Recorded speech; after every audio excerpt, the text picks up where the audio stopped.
Hei!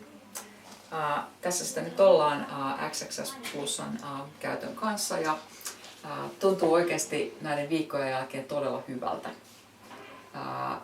Minullahan oli semmoinen vatsaontelo rasvaongelma ja täytyy sanoa, että vyötärältä on häipynyt kyllä tavaraa aika reippaasti ja nämä niin sanotut love handlet on kyllä lähtenyt sulamaan aika hyvin. Ja itse asiassa sehän oli ainakin mulle itsellä niin kuin tämän XXS Plusa-kapselien nauttimisen idea.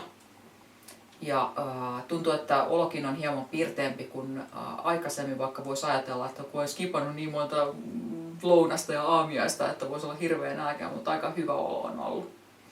Ja kokonaispainosta voi sanoa, että siitä ei ehkä ole niin kuin painollisesti niin kuin tipahtanut paljon, mutta tuntuu siltä, että ihan kuin mulla olisi tullut lihaksia lisää.